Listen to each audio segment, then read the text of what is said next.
Méditation quotidienne avec Try Jesus Ministry. Bonjour tout le monde, comment vous allez ce matin? Comment a été votre nuit? Tout va bien, j'espère.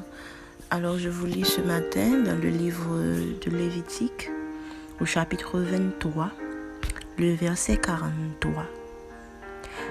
Afin que vos descendants sachent que j'ai fait habiter sous les tentes les enfants d'Israël, après les avoir fait sortir du pays d'Égypte. Je suis l'Éternel, votre Dieu. Ce matin, alors que je faisais ma lecture, je suis dans le livre de Lévitique et puis m'appeler côté bon Dieu a baillé Moïse ordonnance sous toute fête que est supposé faire en l'honneur de l'Éternel. Et puis, arrivé à un certain endroit, il dit que pendant un temps, pendant la fête là, il est supposé habiter sous des tentes. Je dis, ah bon, pourquoi habiter sur des tentes? Pourquoi faire ci? Pourquoi? Parce que je me dis, ok, bon, ça n'a rien à voir avec l'expiation de péché, ça n'a rien à voir avec le pardon. Ça, c'est quelque chose de traditionnel chez les Juifs. Pourquoi est-ce qu'ils sont obligés de faire toutes ces choses? Et puis, comme si la question était entendue, au verset 43, le Seigneur a dit pourquoi? Il a dit parce que je veux que vos descendants sachent ce que j'ai fait parmi vous. Alors, comment je vous ai retiré d'Égypte, comment je vous ai fait traverser le désert, comment j'ai fait au milieu de vous, afin que vos descendants ne l'ignorent pas. Alors, ça m'a ramené à quelque chose de plus authentique, si je peux dire, à quelque chose que je vis, alors, à notre quotidien.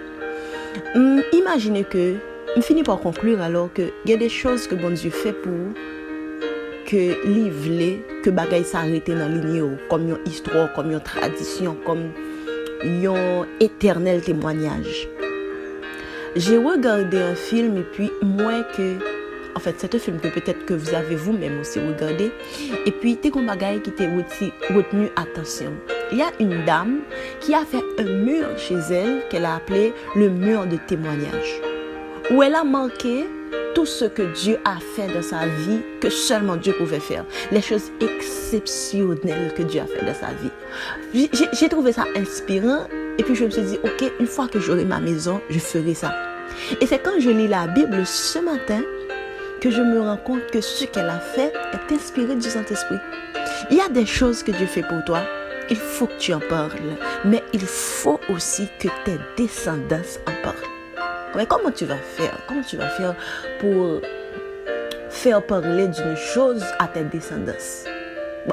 Ça, je pense que tu dois demander au Saint-Esprit la meilleure façon de le faire. Autre chose, cette année, mes amis et moi, nous avons commencé avec quelque chose et je vous conseille, si ça vous dit, de faire la même chose. On a fait une boîte de témoignages. C'est une petite boîte dans laquelle on écrit des témoignages que Dieu a fait et puis on met dans la boîte. Et puis on s'est dit en fin d'année, on va ouvrir la boîte et lire tout ce que le Seigneur a fait au milieu de vous. De nous alors, on fera une fête d'action de grâce et on dira merci au Seigneur. Le fait c'est que quand Dieu a fait quelque chose, parfois tu dis merci, mais quand tu n'écris pas, tu ne te rappelles pas.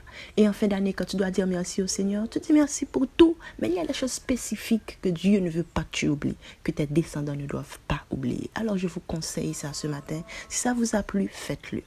Alors à vous qui n'avez pas Jésus, faites-le aussi ce matin. Que Dieu vous bénisse. Passez une bonne journée.